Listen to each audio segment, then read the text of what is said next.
So, I don't know, I feel more comfortable if I sit. Is that okay? yeah, Sure. that's okay. Yeah. So Holly, put the video on you while you're eating? No, thank you. Okay.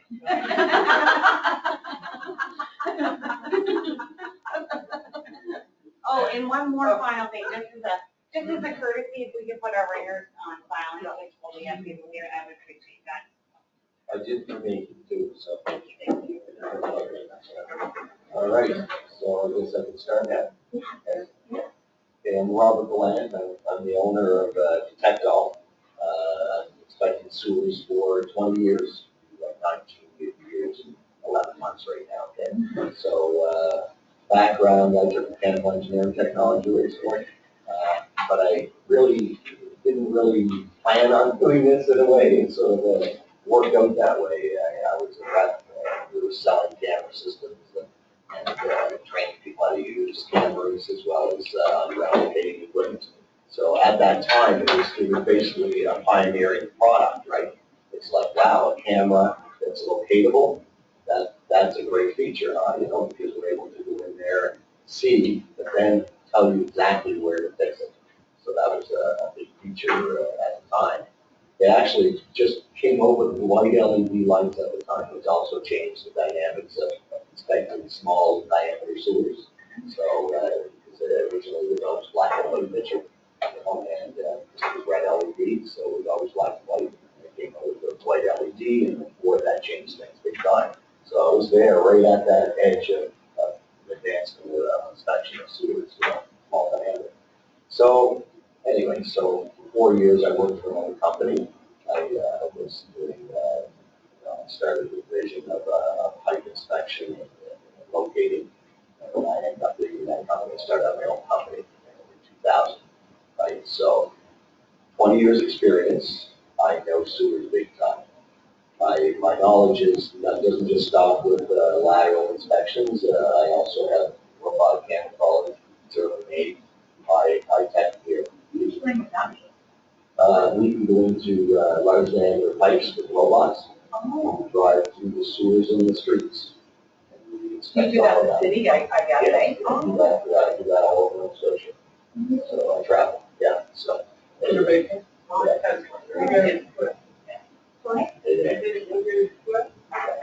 does? I don't like that. What are you doing? I'm wondering, closer. How do you know that? Get him up. I did connection with mine. Rob, would you be okay sitting here? I'll show you. Oh, maybe they can't hear. Something. All right, so where's the mic? It's in there. Oh, is it? Okay, well, I can sit here too, then. Oh, wherever. Yeah, that should be fine. Okay. Oh, that's fine now, thank you. Okay. Oh, Monica, thanks. Okay.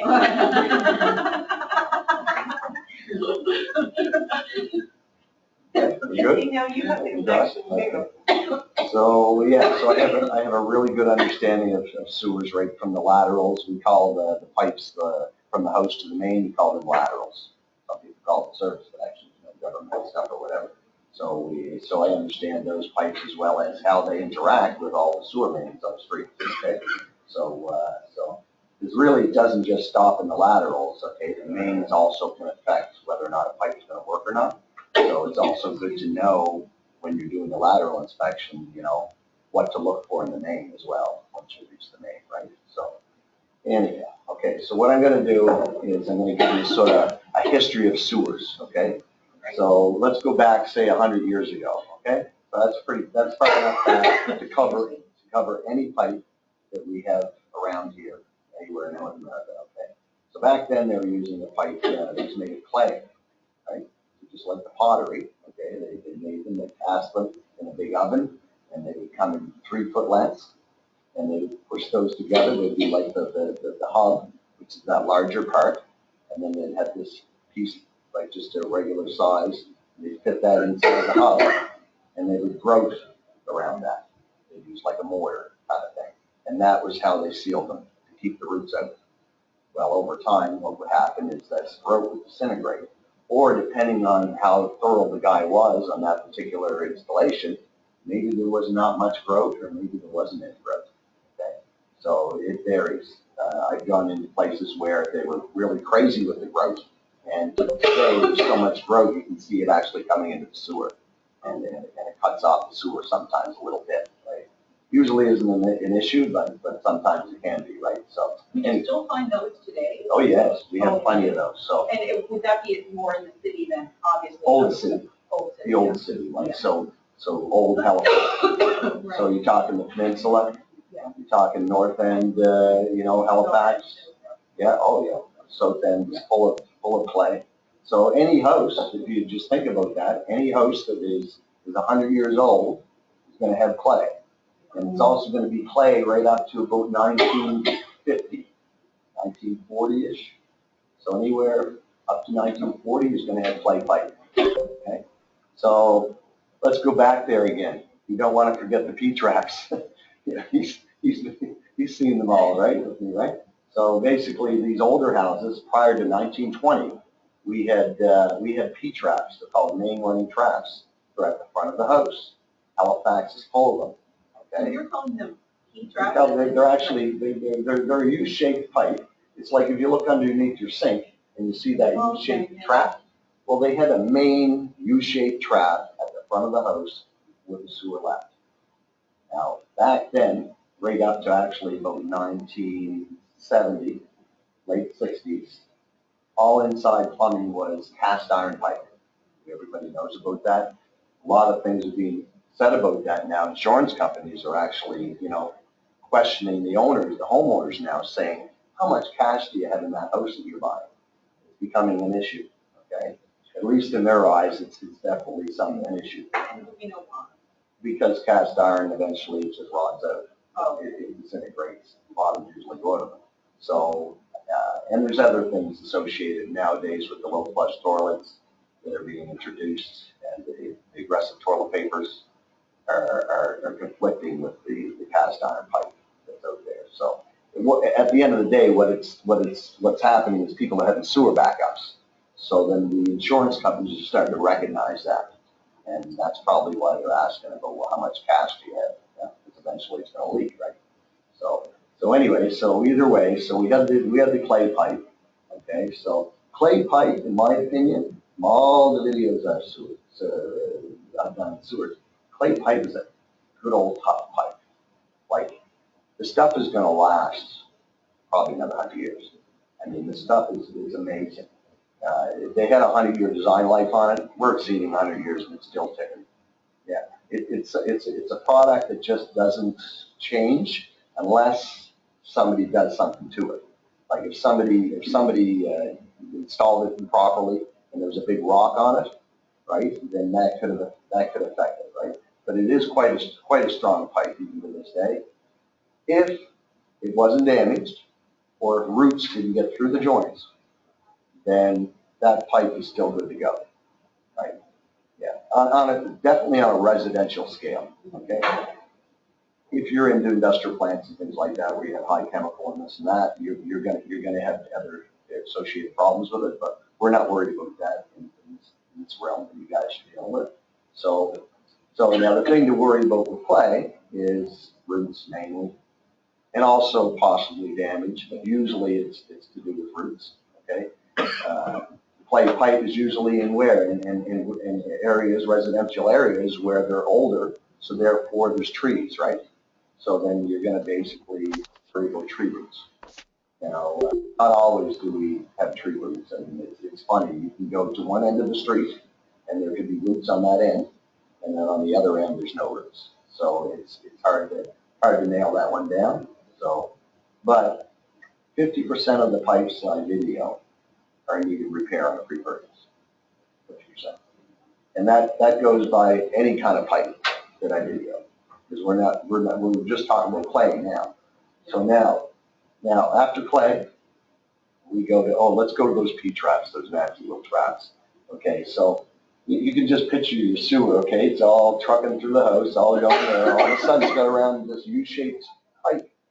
What were they thinking, right? Okay, so those are just trouble to begin with, and the bottoms can go in them because it's got water sitting there, always sitting there, right? So the bottoms, they can go in them, Also, they get buried under the floor or whatever, and people don't know where they're at. So on a pre-purchase inspection, you might want to identify whether or not you have a P-trap and where is it, okay? What was it, 80s, 1920 Yeah. and before. So 1920, they discontinued the use of P-traps. How you guys can tell whether or not there's a P-trap, without even you calling me, by the way, my call to me is free. My information is free. I want to help you, help your clients, and everything is better, right? Everybody wins. So basically, if you look at a house and you see, do you ever see that pipe that comes up out of the ground and then it's an upside down U? You ever see that? Yeah, it's a cast iron pipe and it comes up out of the ground and it goes like that. And where would you see that? At the front of the house generally, and usually, you know, in some of the places underneath the porch. But in some places, they don't have big elaborate porches, like on some of the houses. You see the older houses, they have the big elaborate porches. But sometimes you just see them sticking up out of the ground, right next to the foundation. And that there represents whether or not there's a heat trap, because that's called a fresh air inlet for the house. So that's sticking up out of the ground. So what you want to do is look underneath the porch, look there, and you know where to look now. So you look under there and you go, oh, there's that upside down U-shaped, yeah, okay, well, there's a P-trap in there. Are you saying P like this? Yeah. Okay. But it's not spelled that way, okay? It's Mr. P, right? Okay. So, Oh, it's just the letter P. yeah. So in the industry, I it sounds like that. Because you know, we're. I'd be sending him an email. Don't want to be that contract. So anyway, so that's in my opinion, if you're gonna buy a house, if your client's buying a house, then you want to identify whether or not that's gonna have a P-trap in the house. Because that P-trap can cause lots of havoc, because the traps can clog. They just clog up sometimes. What's going on, with cast and these P-traps and all this stuff is that we're starting to use aggressive toilet papers. It started with, geez, I don't know if I'll get sued or not, but it started with Charmin toilet paper. When that showed up on the market, then the chaos began. Right? Is it because it's thicker? Yeah. You know, and then there's like the fresh wipes. Oh, that's a whole other. Now they're trying to get, yeah. Questions about, Yeah, should be that turning are your roof heating and. biodegradable. Oh, yeah. Nasty. Oh, They'll yeah. cause backups too, yeah. So when they And say so will that, baby wipes. oh, yeah, 100%. Yeah. So the governments are actually having big problems with those wet wipes. Yeah. They get into the pumps and the pumping stations, and they have problems with the pumps. Not good. When I lived in Korea for a year, you weren't allowed putting any toilet paper into it, doesn't matter. So think about that, though. You use toilet paper, I don't want and you're supposed to put it in the wastebasket. Yeah. Because they That's the couldn't, way it is, isn't it? Well, I would. they couldn't hold anything. Yeah, I would say that's probably, it could be that their sewer systems may not be really set up for that. Yeah. It could be, you know, so, yeah, I can imagine that's how bad they probably were. I didn't follow. So where we're at there is, okay, P-traps, you want to try to identify whether or not there's a trap in the house. Another big thing that's happening now too is back water valves. There's called the one-way flaps. Let me get back to that P-trap. If there is one, is there a way to remove it? Oh, yeah, Is it, or it's just- called digging, and it's about Okay. $1,000. So this is Oh. why you want to identify whether or not you have them to begin with. You know, because then all of a sudden, what'll happen is your client will buy the house, a month down the road, the P-trap clogs. But can you Right. go in with your camera to We see can what, identify where they're at and locate it precisely where they are. and whether or not they're in good shape or not good shape, or can you? They're 100 years old, you know, they're over 100 years old, they're 100 years old, they're not in good shape, right? They should be removed and replaced with a back water valve. Oh, Richard, have you guys, written that in, stuff that has clothing or, yeah? Yeah, we found it on, and older garment down there. Yeah. They got called the problem of you can actually get through the P-trap and just go for one. But sometimes you can't get through it. So then you don't know what you're looking at. You don't know what the rest of the line is like. Yeah. Then what do you do with that?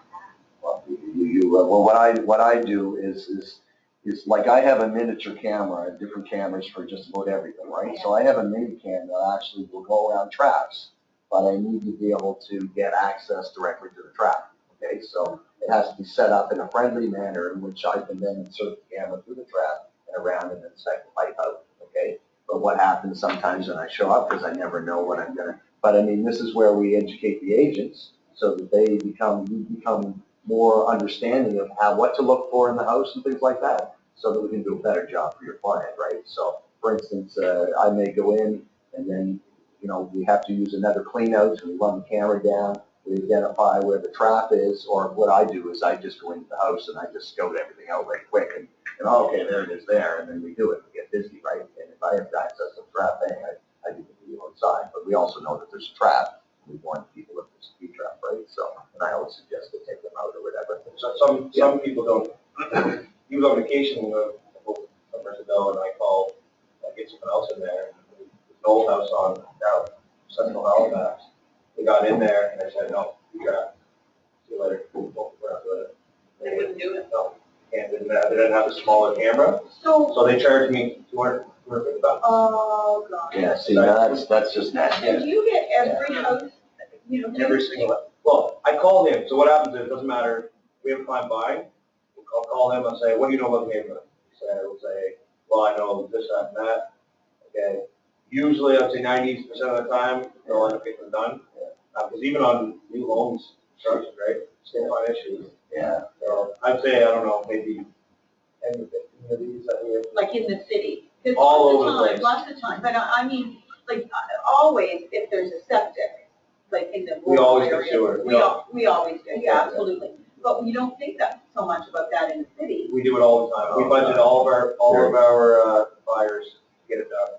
I recommend everyone get it done because we have found so many that it's, And so how much is the, and this might be off topic, I apologize, but, how much is, how responsible is the city? Like, how responsible is the? We're gonna get there. Oh, okay. This is gonna be all a part of this presentation, Okay. right? So we'll go from the clay now, okay? So I'm gonna go into history here. So older houses like that, you gotta worry about the cast iron pipe, right? And you gotta worry about, okay, the P-trap, okay? And then ultimately that pipe outside, which is the clay pipe, and then generally what can happen with clay is roots, okay? Or else possible just damage. Sometimes you get in there and the pipe is damaged, but most of the time it's roots, okay? So definitely an old house like that, you definitely want to get a video, right? So then after that, okay, they went away from clay and they introduced another product that was similar. It was concrete. It was actually cast concrete. You mentioned in where you were from. Yeah, where they had concrete pipe over there. So we also introduced concrete pipe here in the 1950s. And we used that, well, it's maybe about 20 years. So, like maybe 1940. They were sort of switching from clay to concrete. It must have been probably cheaper or something, right? People just don't switch for no reason. So there's probably a financial thing going on there where they switched over to concrete. Concrete is the same scenario, okay, roots, possible damage, okay? So now, once you got into the concrete pipe, then you're getting away from the P-traps because it was in the 1940s. So remember, 1920s and older is P-traps, right? Okay. So then they went from the concrete 1920s and younger. Or, I mean, yeah, and older, 1920s and older P-traps. Yeah, okay. How you identify yourself where they're at is you have that U-shaped pipe at the front of the house, outside, hugging up against the foundation wall, looking under the porch. You gotta check that porch out, right? And then you're gonna know. You can ballpark, or you ask them, how old is the house? When was it built? Sometimes they're off, right? So but it's always good to just check out the porch and see if they got there, right? Or you can call me. You can say, hey, I got this house over on this street over there, and I'm pretty good at knowing where everything's at, around here. So then they went from the clay to the concrete. Concrete's still tough as nails. I don't like it as good as clay because clay always stays smooth. The surface is smooth, so less friction, huh? So for sewer, concrete's wear. It just wore. It's like a sidewalk. When the sidewalk gets old, exposes the aggregate. Okay, it gets rough. It also creates friction inside the sewer. And there's also offsets too. There's natural offsets of the clay and the concrete pipe that usually aren't too bad. I don't usually see issues with them. But they used to actually, when they made the clay, they used to actually know that there was going to be an imperfection there, so they actually put a put a 45-degree camphor on the edge of the pipe where it leads up to the next one to compensate for that. And it actually worked pretty good. So you always see a little bit at the joint, but usually that's never an issue. Okay, so anyway, so then after the clay or after the concrete, they moved to no corrode pipe. That's a nickname. Okay, you've heard of the name no corrode? No corrode? Yeah, it's called the nickname is no corrode pipe. Okay, now that's just coin name around here. That was I tried to figure out, well, why do they call it no corrode? So the inspectors, the old inspectors, are all retired now. But they said that yeah, well, Robert, we called it no corrode because it wouldn't corrode. It wasn't like cast iron pipe. It wouldn't corrode. I said, oh, okay then. But the actual real name of it was originally it was called Orangeburg Pipe down in the U.S. And the company actually was called Orangeburg Conduit down in the U.S. They started that in the 1800s, and they made that as an actual conduit, electrical conduit. It was made in an oval fashion, and it was only ever designed to pass electrical wires through. Okay, but it was a huge company. They actually owned Union Electric, privately, that supplied all the power to New York. This was a huge company. They had their own baseball team, right? So, company. So this company, when the 1950s hit, there was a big, huge baby boom. Okay, big building construction boom. Okay, so they decided, hey, let's sell some pipe instead of conduit, and we're going to change the shape from oval to round. We're going to have the ASTM approved as a sewer pipe, and then we're going to sell a lot of this stuff, right? And it worked. So, but it didn't, though, because it failed for 10 years, right? So, because it just wasn't good for water, huh? It was made of 10 layers of spiral round tar paper. That's made of a wood fiber tar paper. Made of 10 layers of spiral, and it was compressed with a water-resistant glue. Okay, compressed nice and tight, and then dipped in tar, and then baked in an oven. And then that was ASTM approved. They did age testing on it, you know. And I read the specs and everything because I'm into my job. I don't want to know what's going on, eh? So anyway, so the spec said that this is how it was made, and then supposedly it was going to last this long. Well, it didn't at all last anywhere near what they thought it was going to last. The product started to see failure in the first 10 years, and it was actually pulled off the market in the U.S. It was banned across the world. It was done. They were done. I think the company went under. Yeah. There's some here. Oh, there's plenty here. So this is where we're getting to it. That's the history of how this pipe was made. Never really intended for a sewer, but certainly got past this one. And then it sold like wildfire through the U.S. because it was so cheap. Right? We had this new baby boom, new construction. Wow, we don't have to put this labor-intensive concrete pipe together anymore. It cost a fortune to ship. It cost a fortune to make. The labor was intense. Wow, they can take this pipe and this one guy can throw it off the truck and bounce around and it doesn't break. Wow, this is the great stuff. Eh? The best thing like bread. So, but unfortunately, when the water hit it, then the water would wear off the tar layer, and then it would start to get into the wood fiber, and then it would actually delaminate. I call it delaminate because that's what it does. Basically, the water got inside, in between the layers, and it would swell the wood fiber, and then bubbles would form inside of the pipe. So if you have a pipe this big, and then all of a sudden the pipe's starting to close off like this, where's the sewage going to go? It's going to go back into your house. So that's basically what happens, and it just got pulled off the market. But from around here, like, you know where Joseph Howe is, Joseph Howe area? Yeah. Okay, down there, it was like in those areas, it was introduced earlier. It was introduced actually in 1955 and around there.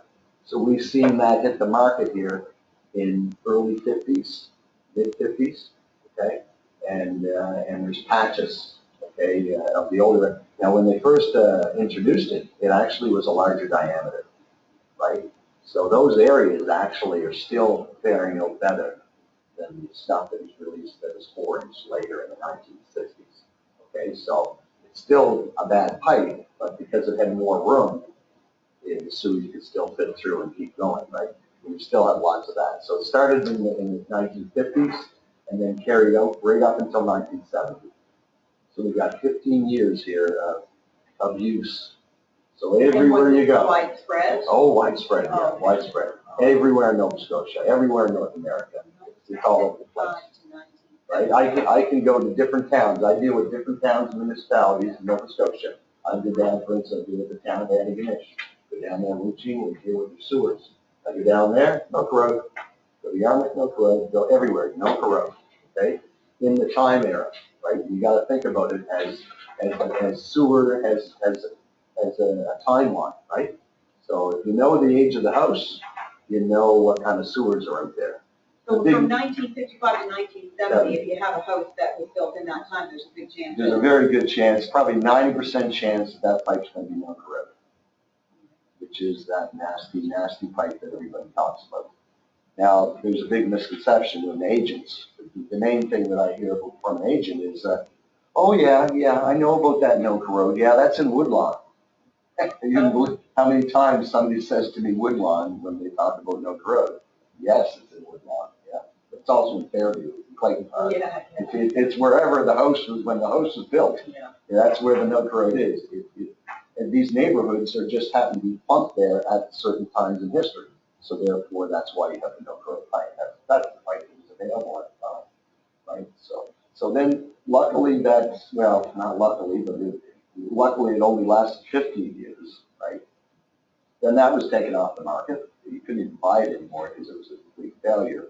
So then they went from there. And they had a problem though because they didn't know what to use, right? Because we were just sort of phasing in plastic pipe at the time. Plastic was very expensive, right?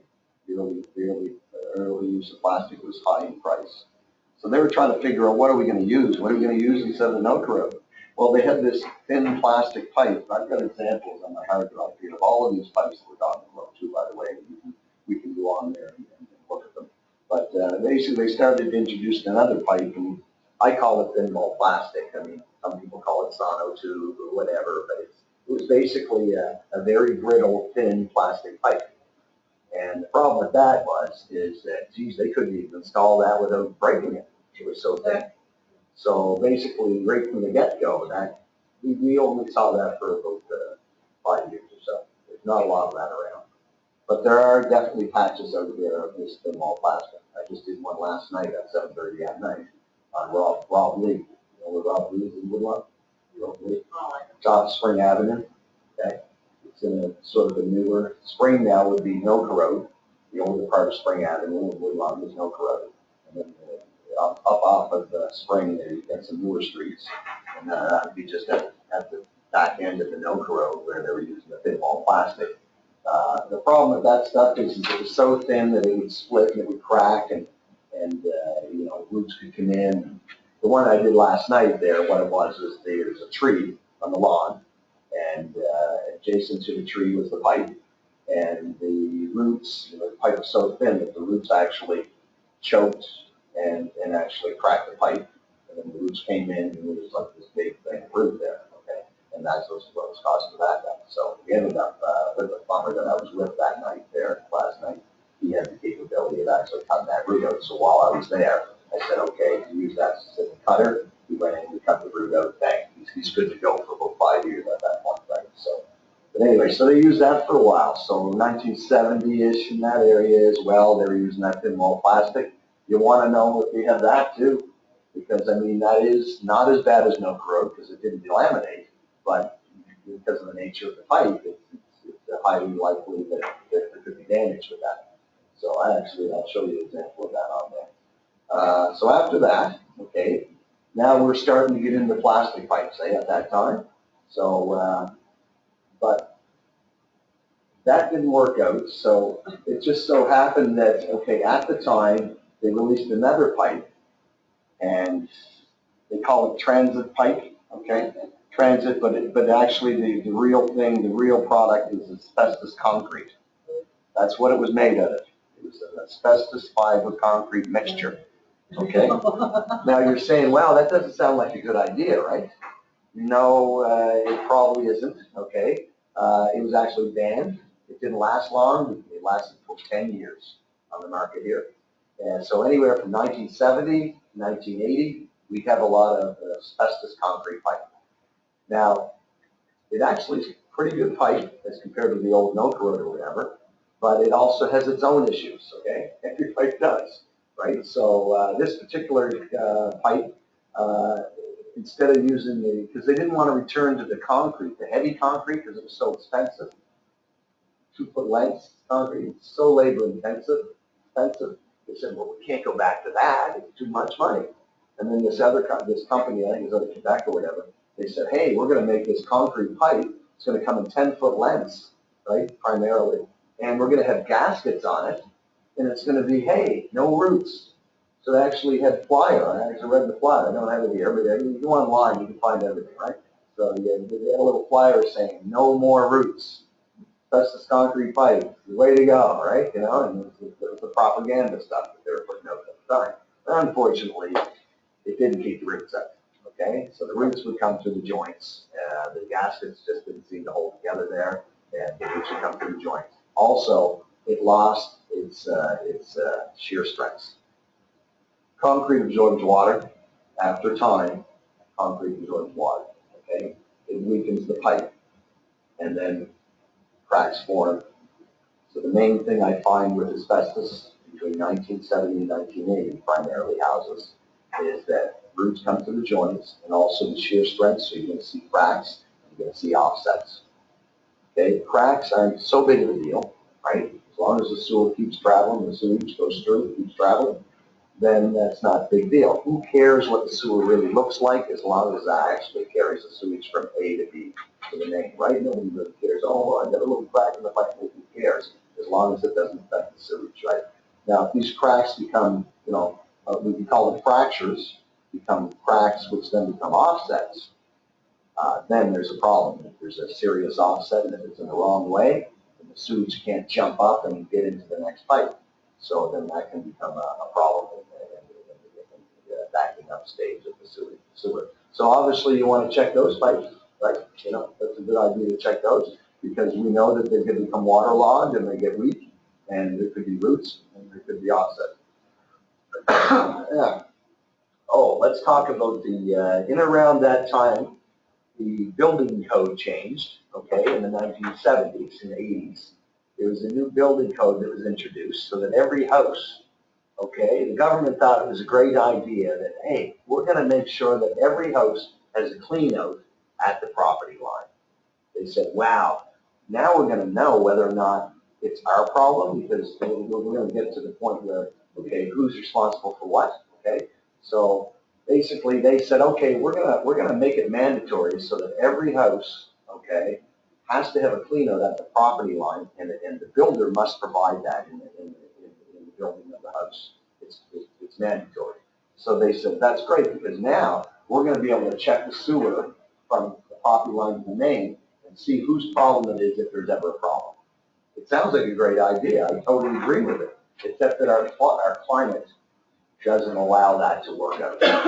So they did ban that. They stopped it after they realized that that's not a good idea. But we have this bunch of pipe out there, primarily the asbestos concrete, that have these cleanouts at the property lines that everybody doesn't know or they forgot all about. Okay? And what happens with our climate is we have the freeze thaw, and the freeze, the frost, actually takes that pipe and it slowly, 1 millimeter at a time, pulls that pipe out of the joint. And it just starts to come up out of the ground. And so if you drive around in some places like Sackville and stuff that's full of those cleanouts, is you see this pipe sticking up out of the ground and you wonder, what's that all about? What's that? Well, that's somebody's sewer waiting to back up is what that is, because they don't realize what that is, right? So basically what would happen is the pipe would heave out of the ground, it would disconnect, and then the ground starts coming in.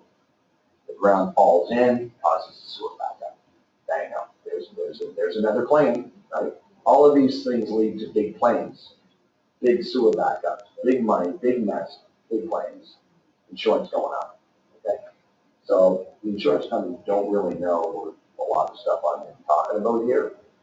You know, they just know that sewers back up, and therefore, if there's more sewer backups to the point you're gonna have to, they go up, and then your insurance goes up, okay? So that, really, I should be in there talking to the Yeah. insurance companies. They do that for us, Right. right? Yeah, but anyway, so then we have all of this phase of these cleanouts that are failing, they're even up under the ground, and then there's a whole other aspect, so. And was that 1970, 1980, you said? That was, yeah, around the 70s to 80s. Okay. Yeah. Can I ask a question? You know, like, I mean, it sounds pretty like self-explanatory, but what is it? And where do It's you an find it? access, it's an access to the sewer that's made so that you can check the sewer. Either you clean it out with a machine, it's just an opening of the pipe. At like the So- property line? So it's where the pipe connects? Actually, The main- I don't have anything to draw on there, but, There's a flip chart there. okay, oh, very good. Excellent. There's a green one there. Oh, I just hear that word all the time, and I don't, like, I mean, you know that that's not. Hey, I didn't want to win any awards in ours, so. Yeah. All right, have you ever gone along the street and you'd see green marks on the street? Yeah. Green paint? Yeah. Green is code for sewer. That's why you see green paint, right? Yeah. So I got a green marker, isn't that great? Yeah. Set that up, actually. Thank you. So basically, okay, so here's the house. Right? Here, okay, here's the sewer coming under, here's like the foundation. Right? So, yeah, here, okay, the sewer's coming in here. Okay, this is the streets. So let's say here's the property line, right? Okay, so you've got this cleanup coming up like that, it's like a straight T cleanup. Right? And here's the name on the street. Sewer main, right? So at the property line, they'd have this cleanup. So between 1970 and 1980, there was plenty of them out there. Okay, so unfortunately, here's the surface of the ground. Here's the cleanout, maybe without a top on it. Right? Yeah. Right? So it wouldn't be above the ground, it would be Yeah, above oh the yeah, ground? well, look, some of them heave right out of the ground. Oh, They okay. start to grow. It's like the pipe is growing, you know, Because, on yeah, the lawn there. And then some of them don't even have caps on them because they got knocked off or whatever. Some people go, well, I don't know what that is, and I'll throw that in the dirt. Yeah, Right? I'm gonna pull that pipe, oh, it Yeah. feels loose, because it is, it's not joined up anymore, so they just haul that right out, they fill that in the dirt. Now, sometimes immediately that will cause a backup, or it just doesn't sometimes the dirt just sort of packs there, and it's just sort of sitting there, and then the roots come in or whatever. Basically, it's just a tick of time bomb, is what that is, right? So when I get phone calls, okay, in Sackville, okay, saying, yeah, geez, I'm experiencing a problem here, and, you know, and I go, okay, well, was the plumber in? Yeah. He thinks it's about 30 feet out. Oh, okay, I pretty well already know what's going on there, right? Because I know the area, I know what kind of pipe it is, and I know the chances are 30 feet out, that's the property line. Here's the clean out, okay, well, probably that's what it is. But they're underground, They can be, typically. they can be, well, then, originally they would be flush with the ground, okay? Okay. But When it was made, they would When it have was been flush made. with the ground or just But maybe underground. not. I mean, it depends on, you know, some people might have said, you know, oh, I don't like that, it's ugly, I don't want to see that. So then it just varies, right? Close it over. Okay. So would it be easily identifiable if you were looking for it, you're walking up to? Yeah, what do you mean, it's always good to look in the lawn, right? And Yeah. around the property line. Where they're gonna be at is the water shut off. You ever see those metal things on the ground? Oh, yeah, They look like this. I always wondered what they Yeah, were. like that thing there, it's like, right? Yeah, I know. Okay, that's called the sandpipe. Oh, Okay, and then that usually, another thing too, is sewer and water. Sewer and water, 90% of the time are in the same trench. They're in the same path. Why? Because it makes sense when they build a house. If they're gonna dig a trench, they're gonna dig one trench for two utilities, the sewer and water. So basically where you see these on the lawn is generally where that sewer's gonna be. And by the way, it'll probably, that cleanout's probably gonna be right there next to it, around that area.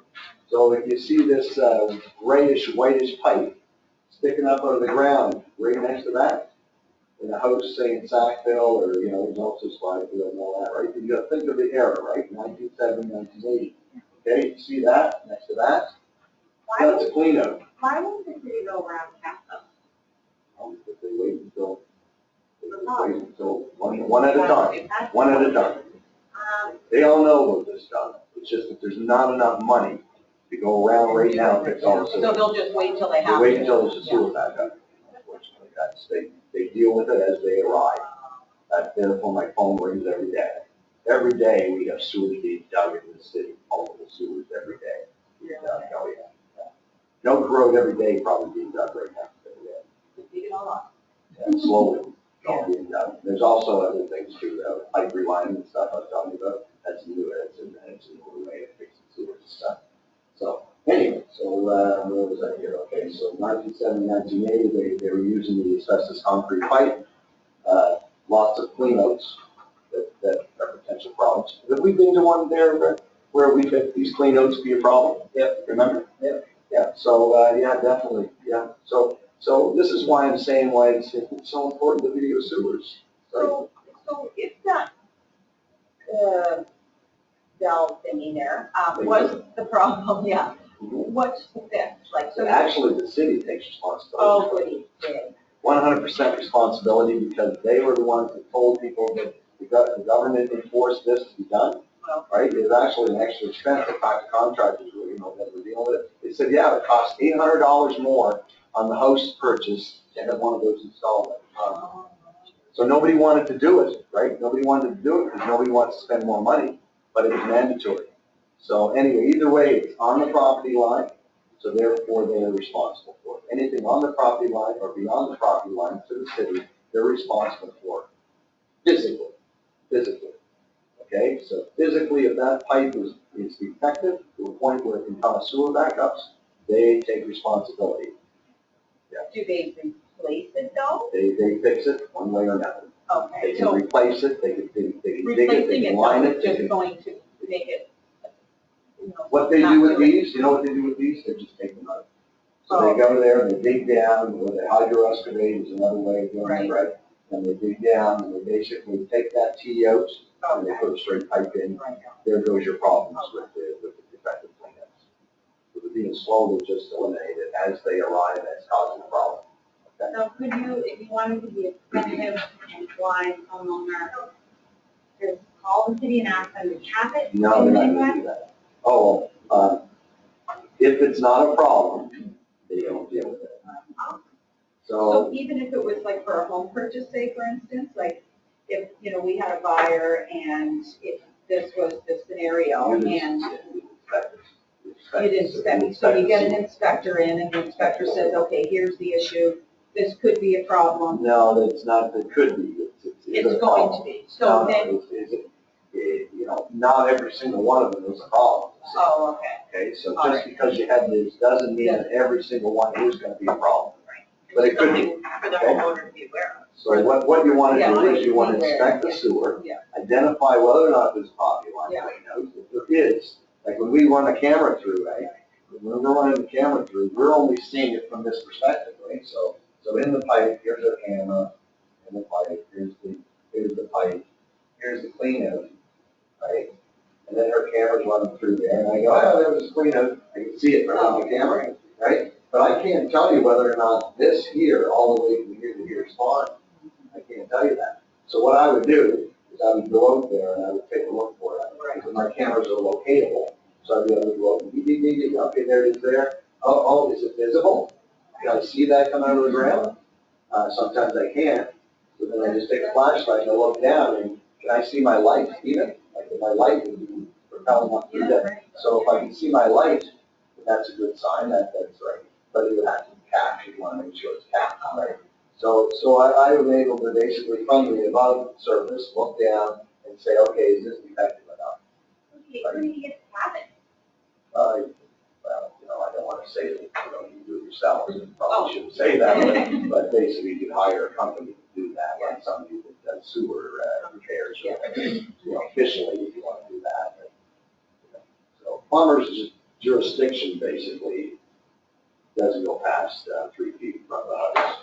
They snake sewers and everything like that, but basically around here, you deal with an exterior sewer contractor, right, to repair your sewers. Not to say that some plumbers go up there and charge a fortune to replace a sewer pipe, goes back to the house, which usually it costs twice as much to do. Clear out their, you know, yeah. But basically, yeah, so then, so, you know, we want to identify, you know, this is the whole idea of inspecting sewers, to identify possible issues, right? So anyway, so in 1970, 1980. Now, remember when I said that physically the city is responsible? In this case, it's Halifax Water because they have taken over responsibility of the sewers, as well as the water. They always had responsibility of the water. Oh, I don't know, time flies, but probably 7 years ago, maybe 5 years ago, Halifax Water took over the responsibility of sewers.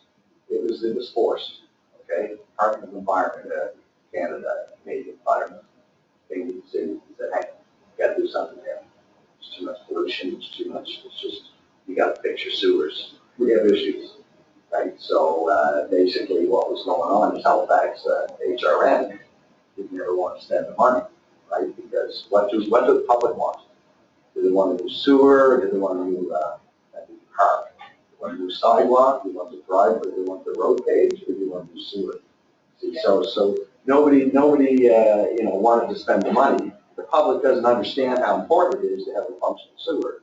Okay, they do want to have a playground, right? So that was always a battle, okay, for the sewer departments to get the money to fix the sewers because it was always a low priority. Okay. So anyway, so the Halifax Water is responsible. Basically, they've been allocated to say, okay, you are assigned to make sure that this gets done, and they backfill the city actually when it comes to repairs in some cases. Remember when I was talking about tree roots? Okay. City trees are the responsibility of the city. So if they cause sewer problems, then they repair it right to the front of your house. So the property line no longer is in effect anymore, right? So basically what goes on there is they become responsible for the roots right up to the cast iron pipe at the front of the house. And they will do whatever it takes to basically eliminate that problem. So that's always actually been in place for not as long as I've been in business. I mean, there's some weird, I'm not weird, but I mean, we had different jurisdictions here. We had like 3 divisions of sewer departments here, and they still have 3 divisions. And each division had their own little thing going on there with how they were going to deal with sewer issues. But now it's all amalgamated in Halifax Water. So there's one rule with roots, and that is they take responsibility with city tree roots. And what they do is they actually, Halifax Water, they actually backfill HRN. Like say if I can video a sewer, and if the sewer is full of tree roots and it causes a sewer problem in the tree, then the video gets done, and then they go and they fix it, and they actually backbill HRN for that cost of repair. So you're saying city trees, so City trees. how How do you distinguish that? Yeah. Anything on the property line or on you know, from the property line out, it's considered a city tree. property line out? So anything that's on your property that you, yeah, is probably. That's your tree. Yeah, that's Your problem. So city trees. So basically trees that were there, okay. A lot of them are between the curb and the sidewalk, exactly right. Now, not all of them are though. So it's got to be past your property. Property line, yeah. Okay. So like there's plenty of places I go, like in Dartmouth, for instance, okay, you go up into, you know where Bel Air Drive is? Yeah. Okay, there's lots of trees on that are actually, there's no sidewalk, for instance, and there's lots of trees that are right up close to the property line. They were planted by the city, and they are considered a city tree. A lot of people think that it's not even a city tree. So this is where you want to get an inspector, okay, that knows what they're doing. So when they go and they video these pipes, then they know the rules. You know, they know how to help the client, right? You know, so if I go there and I go, okay, yeah, where's the property line? Well, how do we know where the property line is? Remember that water shut off? Right there. Okay, that there is considered property line. When you go to the house, that's their water shut off. It's considered property line. So if we know where that is, and a lot of times they're visible, but not always. Sometimes they're in the ground. But let's say if I go there and I see that there, and I see the tree, and I'm like, okay, it's a tree. Right? So then they'll take responsibility of that scenario, right? So, yeah, there's a lot of stuff about sewers, you know, people don't realize. I know. So, yeah, so Okay, so anyway, so we're going from that pipe we got into plastic, right? They experimented with that thin wall plastic there for a while. That didn't work out, so they went to the asbestos. They did that for 10 years until that got banned because there was asbestos in it, right? Canada said, no, we're not allowed to make that in Canada. We're not allowed to sell that here, that's bad. So I feel for the poor guys that were down in the trenches cutting that with chop saws, with dust flying everywhere. I mean, these are guys that are still, I know people in this industry, and it's like, I feel, Bill, and guy that lives at Sackville Trench, he's a really good guy, he's an estimator and stuff. I'd say, Bill, what is it with that asbestos? It goes, Rob, back then, there was no knowledge of what asbestos does or whatever. I'm sure that some people, obviously suffered with asbestos. They shouldn't you hear about it. They didn't even realize it. Didn't even know. They weren't thinking. Didn't realize. Yeah, so basically, that pipe there, now that had a 50-year design life. Concrete, clay has a 100-year design life. It's going to probably see, I'd say the clay is exceeding it now. You'll still get more life with the clay. Okay. Concrete, 100-year design life. I don't think we'll get that. It probably lasts 100 years. I find that it's not a very good. It doesn't have a low coefficient of friction. You know what I mean? Because it's rough pipe, so you have more issues with concrete than you would with pipe, basically. So then we went to clay, and we keep going here now. They banned asbestos, and then they went with a newer plastic pipe. And that's when the better pipes started coming in. But the first phase of this plastic, Is 1980 on there? Yeah. The first phase of this plastic, they used to use glue plates, right? And they just, sometimes they just stay together. And the rules, there are also the rules too. They weren't so great for roots, okay? So the glue joint, the glue would let go and the roots come in, right? So another thing too is this first phase of plastic, they had no problem using 45s and 90s, like the fittings. Okay, so it seemed like it was going to be okay and everything, right? So here the sewer comes out, and then here's the main down here, right? So all right, well we're not going to dig like that because that would cost more money, right? So then they do this, and they drop it down like that. Okay, it's cheaper to install a sewer that way. The main is 12 feet deep.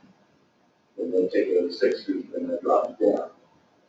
What I find sometimes there is this is the weak point, and it could shear off or whatever. Okay, so we see Colby Village, went across my street. I know the guy across the street there, sheared off right here. It's sheared right off, right? Because there's too much stress there, right? So what they did is they realized that the engineering and the engineers and stuff like that, they go, well, how can we eliminate that, right? Okay, we're going to use long sweeps now. Mandatory to use a long sweep tape. Okay, that. Because what that's doing is dividing up all that stress. So we have less problems this way. So did that, like, when did they figure out that? Like, would it be 5 years later, or? Yeah, probably 10 or something. Yeah. Yeah. So that was an idea because it takes a while for them to fail. We don't see what's going to happen until it happens later on, right? So, so then, you got a phase of plastic where, you have potential problems there, right? So that one, the first one is that one there. If it fails, like it's sheared. Yeah. Without doing an inspection, Sewer backup. that's what would happen. Oh, yeah. When did you keep out? No, because, well, it depends on how it happens, right? Okay, so here's a pipe, okay? Let's say it shears off. It shears off this way. That's not so bad, right?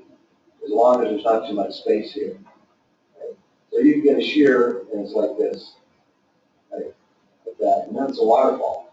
Right. That's pretty cool, waterfall. Right? I've seen it, Underground. in the sewer, and I've said, okay, well, that's not supposed to be like that. But at least it's not backing up. Right. At least it's not backing up because it's a waterfall. Right? Now, it can also shear off the other way too, right? So it's like that, yeah. Now, sewage just doesn't want to jump out into the next pipe. Right. So basically you're going to get clogged here. Right? Also here, this is also a problem too, if the ground can accept water. If the ground accepts water, like you're saying, then that's not good because the water will leak out and the sewage will stop there. And there's nothing to take the sewage away anymore, so therefore the water is free. Right? The likely, I mean, the likely scenario would be that though, if they're coming in from here and dropping down 60, it would be, Right here? yeah, the shear would more likely happen in a manner that it would be a waterfall. Usually no, it's the opposite way, yeah. Because this here tends to drop, so it will look like that. Usually. Right, so then, yeah, this is dropping. Oh, the Yeah. top part. So, and then you get a clog here, Yeah. so then you get it back up, right? So that's like the neighbor has down, that, you like that. So- That was plastic pipe. The homeowner would be responsible 1980. for having that fixed. No, if this was on the property line or beyond, it's free. Okay. Yeah, and his was free. And then what they can do with that is they just dig down and they fix that clog. And more than like, or, like what's the percentage that it is on the city side property line? Flip a draw, flip a coin, right? Yeah, you just never know. Right? Now with plastic pipe, again, all phases is plastic, okay? This is different phases. Now our newer plastic's better, but the thing with plastic is there is no strength really to it longitudinally. Okay, so it has to be bedded properly. Remember we were talking about the sags in the septic pipes? Okay, right. If it's not bedded properly, then that'll bend. Do you find that more in like rural areas, not in the city? No, City. city too. Yeah. Well, actually more on septic though, because the rules aren't as tight. The rules aren't as tight. Okay, so on septic, not on municipal, right? Yeah. So that's how I'm in my head. But I see plenty of plastic pipe with sags. Need on the municipal side. Yeah. Yeah, so I mean, it still happens. I just did one for actually the government there a month ago, where I also work with the government, you know, do videos too, right? And I went in there, they want a non-biased video. They didn't want to do it themselves with their own camera because that wouldn't look good at all, right? I mean, you know, who would trust them, right? And not to say they're not trustable, they're good guys. But I'm saying that, you know, you call up the city and you say, hey, I think you have a problem. And, you know, we'll come up with our own camera. Well, people won't trust that, right? Yeah. So if they hire an independent company with experience, I just go in there and I inspect. I don't care, you know, I'm not there to protect. Help either one, right? Protect. I'm just there to state the facts. The client's right there next to me. They're seeing what I see. I'm never told to fudge anything. I won't do it anyway, right? It's not a problem. So the client's there, the homeowner's there, we video the pipe, explain to him the homeowner what we're seeing. I think there's one where the pipe was plastic and there was two sags in it beyond the property line. And they were significant, right? And they're gonna dig it now, right? So what it is basically. So the things were beyond the property line? Beyond the property line. Water shut off, I went out, checked the water shut off. I know what the property lines are anyway. Mhm. Rule of thumb is 33 feet from the center of the street. 33 feet back, there's your property line. Rule of thumb, but not all the time. You can't take that for sure all the time. It's everybody, some people say 33 feet every time. No. Right? What God happened? Yeah, Right. there's So, yeah, there's like two streets there, right? How's that look there? So anyway, either way, let's see here. So this here, to show you the sag here on this one, is, so we got, this is the way the pipe should be, right? A grade, right? Positive grade down, okay? Sewer wants to run down the hill, right? Now, what happens is if you have, here's the proper line. So here's the property line right here. This is the proper grade. So what happens if we go like this, and then we go like this, we go like this, right? There's two sags in the pipe. Okay? So now sags aren't the end of the world. If they're minor, they can be left alone without any problems. Generally, they're okay. Okay? But when they become significant, what happens is the pipe, here's the sag, water seeks its own level, right? So what happens is the water's here, Here's the water. The water should only, in a functioning, good functioning sewer, it's mostly air. It's not water. Okay? So your water's only gonna run at about a third high in the sewer pipe. That's normal. Maybe half high. Everything in the house is running at the same time. Okay? So the sewer is mainly air for venting purposes to make that water run. It wouldn't function properly at all if this pipe is full. It's never designed to be full, right? So anyway, so the water's running down, right? And this is the normal height of the water, say, okay? What happens here? There's the water right there. Here's the water again, back down, like I'm not an expert in, but this here area would fill up and then it's the sewer again, and it would just, so this area would become full of water, all of this here, right? So when that occurs, okay, what we use in our house is grease and soap. We use lots of soap, right? We use detergents, and we have grease, right? We can't get away from it. We eat it, right? It's on our dishes, right? Soap and grease combine, and they create a solid white mass. It's like bar soap, right? That's shocking. I got a video, actually, I'll show you a video on here of one I did in Stewiacke there. I was doing a course, and on the way back, I got a call on shore on the way, right? Well, you wouldn't believe it, I'm gonna stay out there. So basically, over a long period of time, what happens, and you think, okay, well, Robert, it's gonna build up on the bottom, right? Nope. It's soap and grease are running in water, so therefore it sticks to the top of the pipe. It's exploding. So a little bit at a time, and 1 year at a time, it builds up here, and it grows, it actually grows. Down to the point where it actually closes that pipe off in the middle, let's say, right there, and it's all filled up over there. That shuts your sewer down and done, you're done. Sewer back up, right? But that can take, I've seen it happen in as early as 7 years. Right? Clean skin though. What's that? Clean skin in the house. I'm cleaning. Yeah, Or they're not scraping the plates very well or something. I don't know. Some people, they use more grease than others, I guess. They, you know, when I was growing up, my mother said that you always use hot water when you're cleaning off the dish. They used to put the grease right down there. Oh, yeah. Right? Pour it down, you just chase it with hot water and soap. Everything's all good to go. Not true at all. That solidifies your pipe. Right? So anyway, so there's a solid mass, and then they have a pipe attack, I call it, right? So it doesn't move anymore, sewer back up.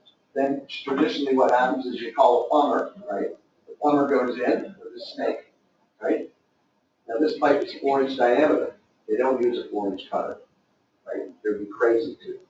They go in there with a smaller cutter and they just try to get that thing running and going. Okay, and I've been at this 20 years, and I've seen where it's gone from clearing the sewer this way to using cameras to clear sewers and to properly, you know, realistically, in order to clean that pipe properly, you might want to use a camera in the process. That way there you're sure that all of this goes straight out of here. Okay, so there's a sag, and then this is what happens. So sag first, build up next, back up. Okay? So then basically you can cut all that grease out of there or whatever, and then it'll still work again, but it doesn't mean that it's right. The sag still exists. It will repeat itself again. So, but if we can identify that that sag is beyond the property line, the city will come cover that. Now, when I started doing this many years ago, we had a battle for them to do that. I remember dealing with the different divisions, and they would say, "Oh, well, that's grease. That's grease from your house. That's not our problem. That's your problem." Sag is the problem. The grease is there because the sag is there. There's no grease there. No grease there. Grease there. The sag is the dynamics of how things flow. And basically, now they like if you go in there, you identify what this sag and your grease build it up. Right? So we're getting better. We're getting better at fixing stuff and for people understanding. And then we have newer people in these departments too, right? New younger blood, you know, and they have bigger budgets to fix these things. Back then, when I was doing that, they had no budget. And when they started using cameras, it was like chaos. It was like, oh my God, people are seeing this stuff. right? And it's like, and it's in our face, what are we gonna do? And I remember the old guys that are retired now, they used to say, God, well, Robert, we don't have the budget, you know. At the end of the day, and then what they'd do is they'd go, okay, we need more money this year because our digs are twice as many as last year. It was going up exponentially with the sewer digs because of the cameras. Cameras would reveal what's going on, and therefore they have to do something about it because they're responsible. Because if the bylaw or the rules states that they must fix beyond the property line alone, you know, and then things would go to court possibly, and you know, get opposite lose because their statement is that they fix stuff beyond there, and now you can actually prove it. So what was happening every year, the budgets were going through the roof. And then eventually Halifax Water took it over, and now we actually spend a lot more money than we were before fixing the sewers. That's why your water bill's going up so high, by the way. You see the propaganda letters that you've been getting, finding you, that the sewers have to be refixed. Yeah. It's trying to get people into that groove, trying to get them to realize that our sewers are falling apart. We need to fix them. We're going to come up to that. So we've got to come up with your pockets to fix it.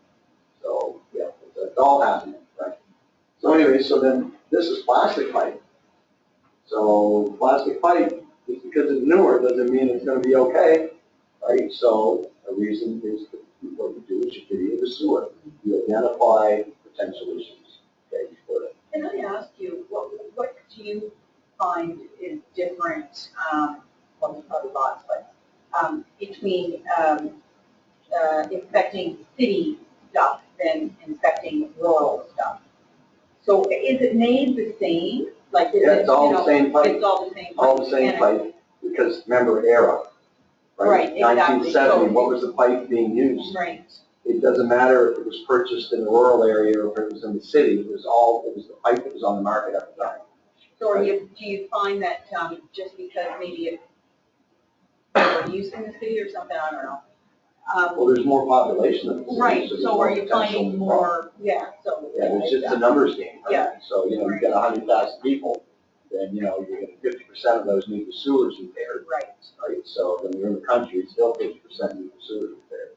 So when you're looking at sewers in rural areas or in the city, basically you're looking for the same thing. As an agent standing inside a client, then, you know, you're. Oh, yeah, no matter where you're at, if they have a sewer, Yeah. then Or septic, I mean, septic, same thing. Okay, septic is a whole different. Well, yeah, sorry, We'll get to that's the what I meant. septic, we'll get to septic. We're sort of going through municipal sewers right now, but remember, in the septic side, they were also using the same pipes. Okay, Okay, so if you have a 100-year-old house in the country, and it's on septic, then they're gonna use cast iron and they're gonna use clay. Right, so I go look to places that they have clay pipe going to the tank or whatever. A lot of times I'll see cast going to the tank though sometimes. They just, because the tank can be fairly close, so they just keep running the cast out of the tank. I do that. Like a week ago or something like that, there's an old place and the cast ran all the way to the tank. And is that okay? Well, I mean, as long as the cast is fine, right, you know. Yeah. I mean, what we identify with cast, we got to worry about the cast, like, say if somebody's buying a house and it's 100 years old, and if I go do an inspection, I tell people that they're at end of life of the cast. Right. They need to know that, right? And just on that, so say for instance, you tell them that they're, so what's their alternative, like to get just a whole new septic system? Oh, well, and, okay, yeah, septic's, that's, I'm talking about just pipe itself. Okay. End of life. And it's like 100 years old. pipe. By the way, it can be end of life in cast up 50 years too. It just depends on the ground that it was put in sometimes. You're in this ground, and if there's a lot of moisture, you know, then you got rock from inside So and they would outside. just have to replace that pipe, or they would make. Yeah, well, one method, certain methods of repair, right? So there's pipe relining these days. I'm not a big fan of lining cast iron pipe because cast is already reduced quite a bit just from the rust. And then if you line the inside, depending on the size of the line we're using, the thickness of the different brands, then you're actually going to really reduce that pipe size. You know, so reduction of the original pipe size is not recommended because that's the way it was done. Right? It's Yeah, possible. I mean, an deteriorating. The outside, yeah, but if you put like liners, we'll get into talking about liners there a little later, about, that, I'm not gonna prepare. But generally what we do here most of the time now is we dig and replace pipe. That's a traditional method, right? So there are different methods to repair that. So, okay, so then now we're up to the plastic pipe, right? That's the latest phase of pipe that we're using. And we're using a better plastic pipe now that have rubber gaskets. So, actually it'll hold pressure. These things are so good. If they don't take the gasket out, they're not supposed to. And then here's the gasket, sort of like that. Right, there's the pipe. The pipe like that, and then there's a molded rubber gasket inside here, and this other pipe slides in. You push that in. They go here, like this, it's like a molded area where that's as far as you can push it in. That slides in there, and there's a rubber gasket here like that, and then bang, you put that together, and that'll actually hold the pressure. That's so good. Like pump that up and hold the pressure. So that is really good for roots. Keep the roots out. Solid gasket there. So you're only using that now to fix or No. in new build? New installs, spec. Oh, It has to be installed. If you're pulling a permit, which you're supposed to, you're within HRM, I can't comment on other places, but, in HRM, we have a specification on how to put in sewers, which must be followed. If it's not followed, it's the rules, that's not proper, right? It's there to try to prevent having sewer problems in the future. We're raising the bar, right? So basically, this is the latest one, and it's pretty good, But again, there's no linear, what I'm saying is it's as good as when you dig the trench and make sure that you got proper grade and that you're not going to have a sag, because later on, it's just like that. do you think that's why sags happen? Because I think you mentioned The that ground earlier, is- is because the the ground is It's not. all about the dig. Right, Yeah, okay. it's all about how the ground has been prepared, right? Like that one I was telling you about in the video. Yeah. That was only installed probably 5 years ago. Yeah, and that's like the one that I did not that long ago, that was 7 years old, like, under the 7-year warranty, so it was like 6 years old, and it was like, oh my God. And we're not picking on, I'm not picking on, who did that install for us? Well-known company, right? So it could have been, we don't live in a perfect world. It could have been that ground is a problem. It might be a problem. And this time, this will be the third kick of the can on this one, right? So there was the original sewer. It was actually in Kimberly. There's some subdivision up there.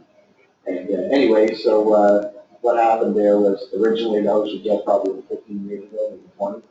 And then that had a sag. And they fixed it. This has a sag. So it's something going on there. Yeah. So anyway, we're going to dig it up again, and we're going to get that. And we're going to obviously have to take special measures to try to prevent that from occurring. So Do you anyway. install them for builders as well? Me? Yeah. Oh, I don't install any. You don't install. Yeah, I do. I have a division that does pipe relining. Oh, okay. Yeah, so we can line pipes inside consciously. So you just leave it things like everybody else. Yeah, no, well, there's certain things that you can fix with liners that is beneficial.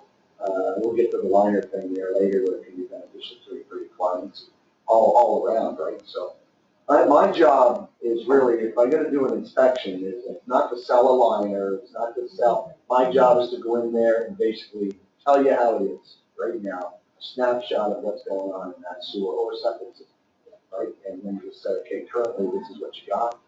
My experience also with pipes, different types of pipes.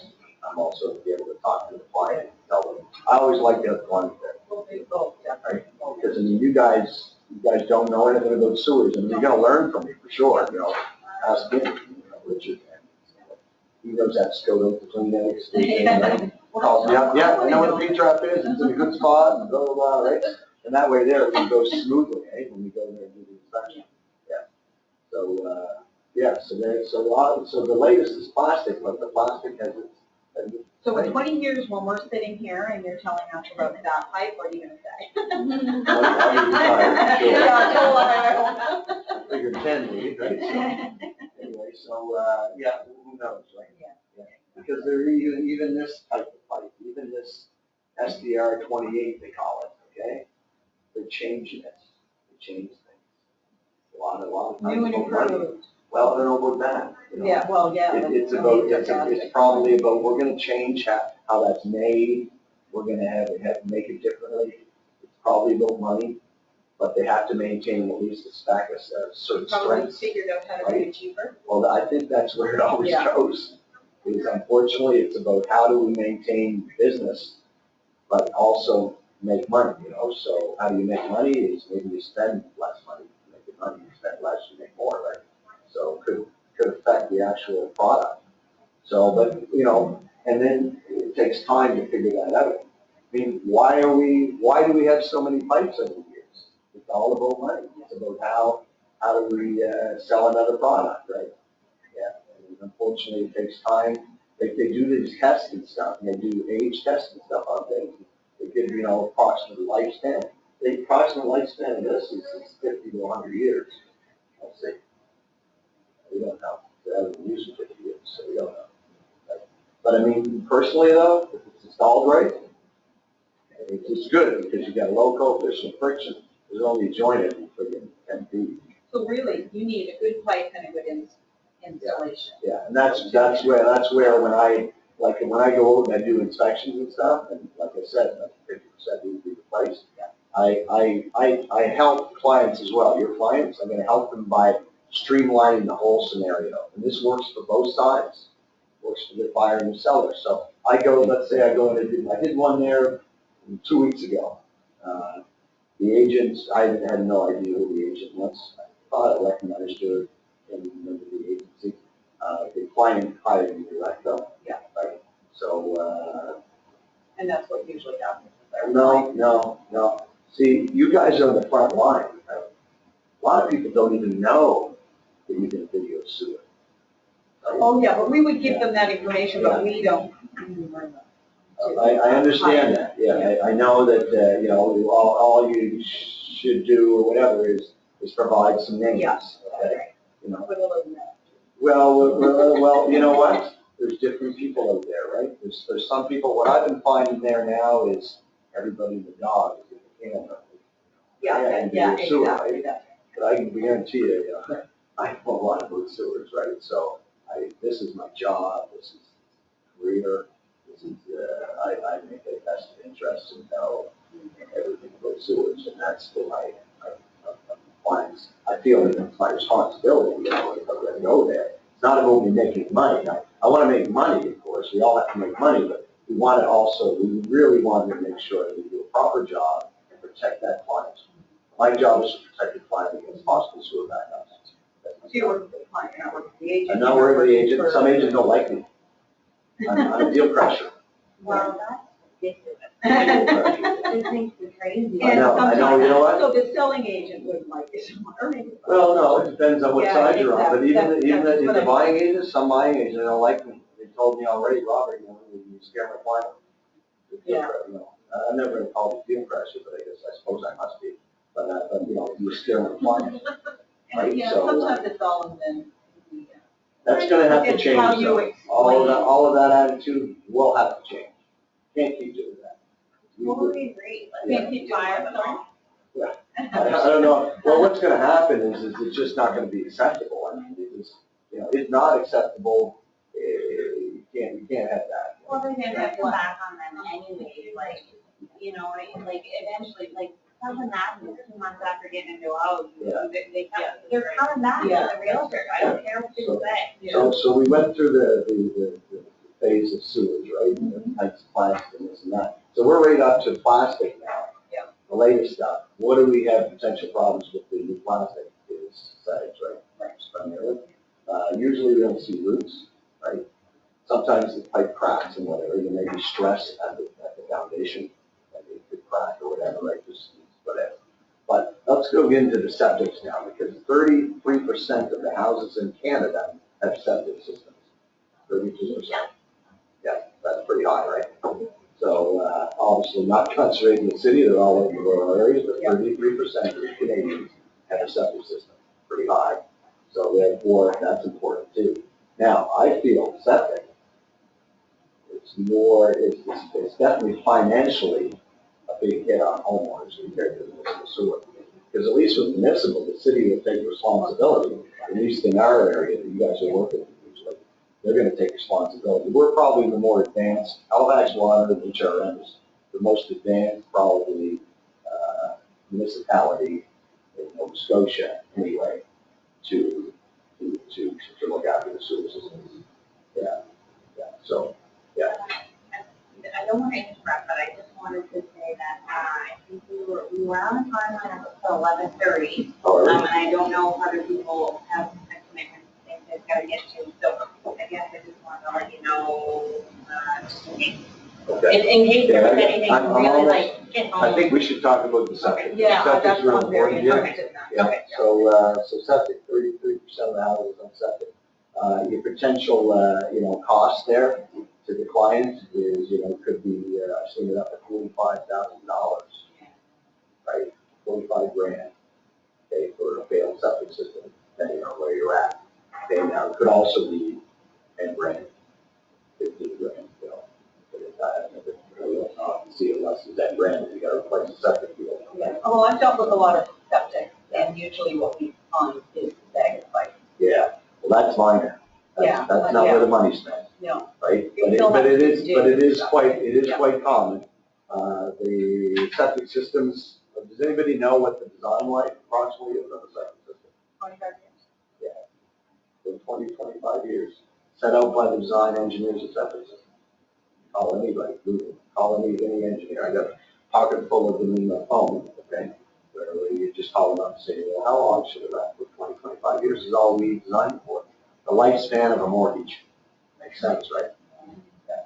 If they figure if you buy a house, right, your house is gonna last, should last as long as your mortgage, right? Before you have to start pouring your own money. So they design the septic system to last that long. Yeah, I think beyond that is, it's like, right? Did you say the pipe that goes from the Host to the tank, yeah. like the tank to the tank? Okay, that's the most expensive, yeah. Right. Sure. So would you say typically the longer the pipe, the higher the risk of bag?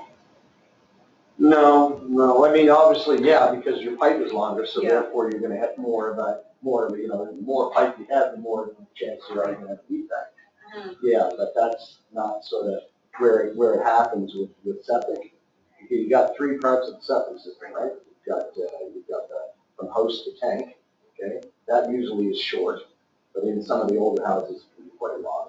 Even once in a while, I've seen crazy long, right, whatever, but generally pretty short. They're like 10 feet long, 50 feet long, 20 feet long, whatever, okay? That there, a lot of times you see sags in it, but that's the cheapest part to fix, the septic system right there. You could probably, depending on what's over it, I mean, obviously you're not supposed to build anything over your septic system, any aspect of that, right, shouldn't be built over. Let's say nothing was built over it, okay? You probably get a qualified person in there to repair that for $1,000. Okay, so that's not a big hit, huh? So then there's the tank, okay? Tank, probably looking at possibly up to $5,000 to replace. And what would be the issue with the tank? Like, would it just Crack. get corroded or cracked? It could be cracked, leaking, right?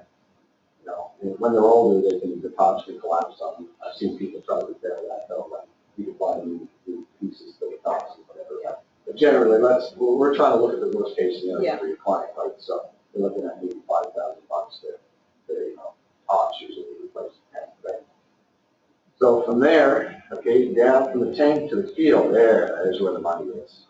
And that's what generally goes to put, okay? Your field is only designed to last so long, and what happens is there's a biomet that forms in the filter sand, or whatever you want to call it. There's, depending on the age of the system, if it wasn't filter sand, it was gravel. But basically what happens is that space in which your effluent is trying to absorb into the ground, it becomes clogged. And once that's clogged, it can't accept the water anymore. And sometimes what will happen is you'll get low in the field, so the pressure actually creates a low and it leaks to the surface or from the bank, Like whatever. a dye test sometimes? Yeah, they do the dye test, yeah. So dye tests aren't 100% though, but you do. So but anyway, so the ways in which the field can bear is basically you get low in the field, okay? rupture, or else the field just doesn't blow out, and then it doesn't accept water, and therefore the water you're running doesn't go down, therefore it just doesn't leave your house. Basically, your sewer backs up. Yeah. So basically, either one of those two things is failure. Yeah, so usually that leads to full replacement of septic system. But field, We need to do a backup, like, for both situations, whether it be municipal or sewer, septic, whatever. My thought process is like, it's not all going to, like, let's say it was on a septic, and you didn't know there was an issue, and it started to come back into the house. Stop running the water. Right, Yeah. and, but stop running the water. Stop running the water in the house. And then, But but not theoretically, it necessarily. shouldn't keep coming. No, but not necessarily, It could. because it could be groundwater. Okay, and depending on how things are lying Raining a there, lot. it could be groundwater, and actually your field will become reverse saturated and go back into your house. Okay. Seen that happen. Okay. Now, does that the same apply for, on municipal, if it was to back up into the house? Yeah, well, actually, yeah, there's, because I'm trying to do streamline this stuff, right, but, yeah, rain leaders coming into your house, can't switch them off usually. You'd have to go and disconnect them. Not only that, there's groundwater underneath your slab. So the old houses used to have soil drains, they call them, and what they do is they collect your water from under your slab, and also drain tile, and they would go into sewers, combined sewer neighborhoods. We didn't even talk about combined sewer neighborhoods, right? So that's a whole sort of a bit of a topic there, right? That would be like, no, Kingswood, you're talking like. What do you think? Yeah, Kingswood. You just said septic, well, they do have. Yeah, no, you wouldn't have rain leaders, no, that wouldn't be going into your septic, yeah. I'm talking municipal sewer where you have a combined sewer neighborhood, where your street has catch basins, right? And those drain into the same big sewer pipe as your sewers in your house.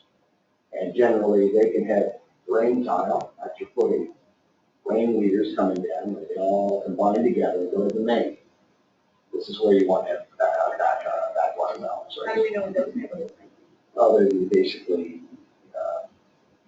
it's the old parts of the city, right? So here's the way, if you look on the street, and if you see double manholes, that means you have a storm sewer system too, right? So like, if you look on the street, you got one there, basically then that means that you've got storm, and that means you don't have combined. That's not to say people don't put sump pumps in your sanitary too, or whatever, that's the thing. So double manholes mean combined or not combined? You said double manholes mean what? Meaning that there's a division of the sewers, so you have storm and so that's a sanitary. good thing then? It's a good thing, yeah, better. Yeah, because that way there, your rain leaders shouldn't be going into your food pipe, right? Because it's easier to, because what would happen is if you had a lateral backup, your lateral broke or something, and you've got rain leaders going in, you have drain tile, soil drain going in, guess what's gonna happen? You can't stop that water. That water is gonna just fill up your basement, right? So that's more serious, right? So this is why it's important to check the sewers, right? Check the sewers before you buy the house. Bang, things like that, like a good inspector is gonna be able to figure that stuff out. They should be thinking about all that stuff. Not just sticking the camera down there and saying, this pipe right here, right now, is okay, this is it. There's other things to think about, right? Like when I go into a neighborhood, I know what kind of system is there, and whatever, right? And the things that we should be looking for. Cross connections, never even brought that up. Cross connections, you hear it on the radio there, an old guy out in Spryfield, there 4 years ago, where they told him he had to dig up a sewer. Yeah. He didn't have any money, remember? That was a cross connection, right? So what they did is they went around and they're doing studies to find out where the cross connections are, because they don't want food pipe going into the storm sewer, right? Because their storm pipe is going probably to a local lake, right? So they're trying to stop the pollution, right? So, and a certain small percentage of houses, when they were hooked up reverse. It's a mistake. His fault, anyway. It wasn't, yeah, so anyway, yeah, so that was just an example, but yeah, that's another thing to think about. When you're videoing the sewer, you might want to be thinking about, okay, is this a potential cross-connection issue? So when I go and I video the sewer, I look to see what main that's going into, so If it's dumping into a large concrete main, well, obviously, we want to question that. Because just because the lateral looks great, oh yeah, your lateral is fine. Well, what happened later on when he gets a letter from Halifax Water saying, yeah, your lateral is going into the storm and you have to dig it up and paper it all. Well, geez, I'd look like an idiot, right, if I didn't bring that up, right? So I'm always thinking about that stuff, right? So, because I've never had a call in 20 years saying that I had a problem, right, that anything I've done, I've always, like, I'm trying to ignore it, right? So basically, I look for things like that, where there's, potential issues there in the main, that's where I have a good understanding of names, because I do the names as well, with flowers. And you might not be able to answer that, but, so if it is a project, why would it be the homeowners? No, okay, the current homeowner is responsible. Don't tell me, don't ask. It just is, it is. The current homeowner is responsible for a cross connection. So if your buyer, if your client is buying a house, right, and he buys a house that has cross connection, he's now responsible. The old owner isn't anymore. He sold the house. He Oh, didn't yeah, own it. no, but I'm wondering why the city wouldn't do the water people or whoever put it there. Well, you'd have to prove that. And there's been issues before where I've actually proven, okay, like in Portland, States, the newer part, where I've gone in there and I had to do investigations, right? I get hired by government, I get hired by the digger, everybody, right? So I get hired by a client there. The house is only 7 years old, and he got a letter from the city saying that you have a cross connection, sir, and you have to dig it. You have to fix that by this date, or else your water's getting cut off. So he called the digger, and the digger said, well, sure, we'll dig it up and fix it for you, but we don't know where you want to dig or anything like that, so call Detectall.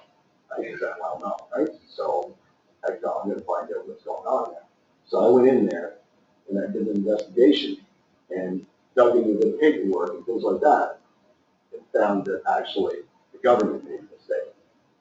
It wasn't really, I don't want to say the government, but basically it wasn't his fault. I found that based on the paper trail, that basically the inspection was done, but it was missed on the inspection. Because there's different, when you hook up a sewer, they actually do sound tests. One of the tests is a sound test. So basically, somebody signed off on the sound test, and it was wrong. Because if they did the sound test, they would have known that it was going to the storm sewer system. And so basically, we got them on that. So I saved him. I've got good reviews. So if you go on the Yellow Pages on there, that guy left me a page, okay, saying, hey, wow, Yeah. right? Saying he was so happy. He states right in the thing that I saved him $40,000 because they had to dig up Supple Street, change the sewers over. It went on for days, but he would have had to fit that bill. So anyway, so this is why it's important to inspect sewers, because we even have a potential cross connection issue that your client may inherit, which the city considers the current owner of the house to have to fix. I don't know. They can do it. Or I know, even I the know, owner but- before that. Well, no, I mean, obviously a contractor did it. Somebody dug it and put it in the sewer, right? But I don't know why, but that's the way they deal with it, okay? I don't know why the policy is the way it is, but I do know that the current owner is responsible for the cross connection, and they get the letter, and they get told to dig it. And I've done multiple investigations like that. Unfortunately, I was only ever to prove one where that he didn't have to pay, right? The other ones, if they're so old, then there's no paper trail anymore. And then unfortunately, they're on hook by So with every, on septic, yeah. yeah, So- so with every septic that you do, that you have, do you always do a flow test? Yes, And how often would they have to. I always do a dye test, a flow test. I call it a load test because we're really loading the septic, right? So we do a video. I always recommend that we do the video if we can. We want to try to video the field. Really, let's try to get that field if we can. That means we need full access to the septic tank. Currently, there is no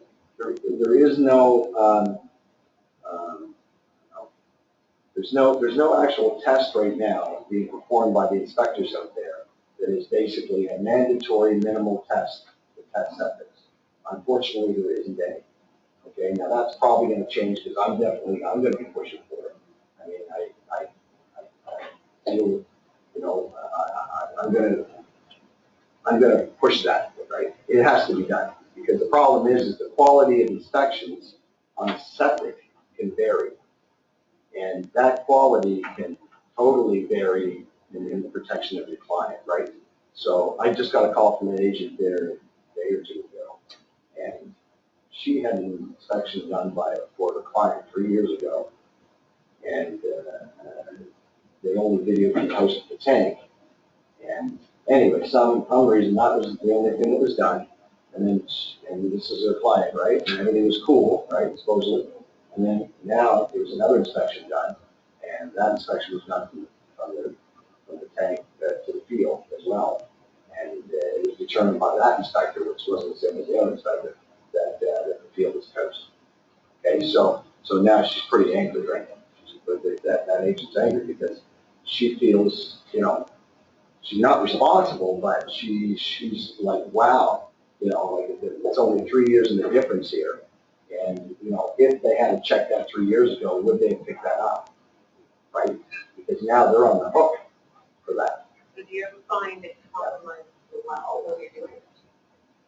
Well, yeah, once it did, yeah.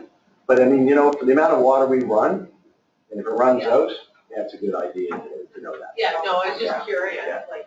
But like if you had low flow wells and stuff, you know, that could be a problem. But, you know, people don't realize sometimes they buy low flow wells and they don't realize. Right. So it's good to know anyway, right? If you run out of water doing a load test, then yeah, you would definitely want to know that. I think I might have missed it, but it's the field from the tank to the field.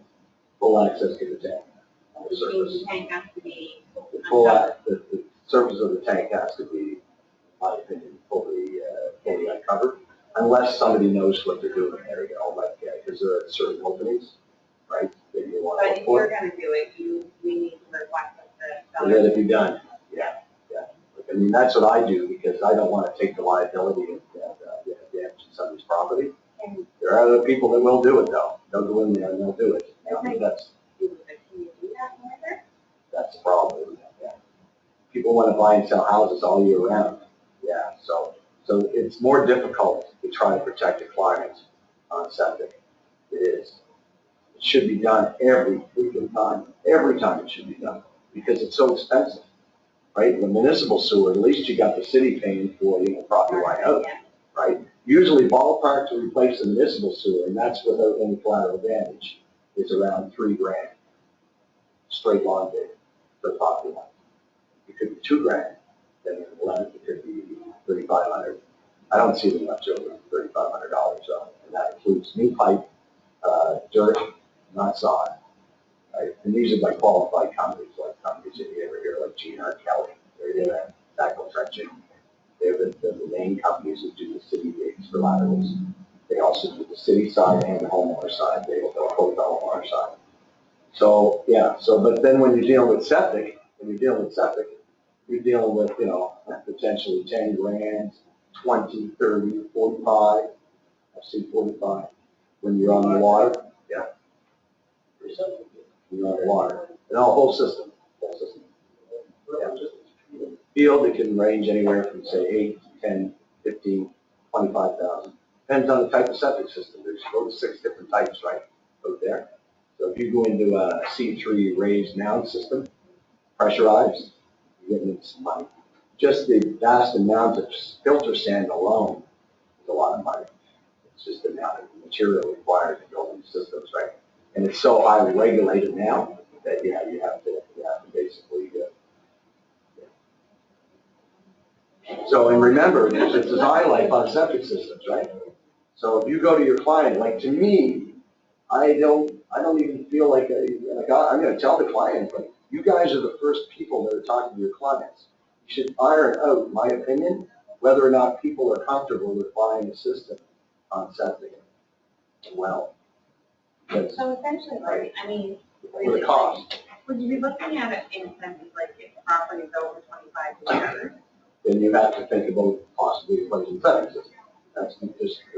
You have to bring that up to the client.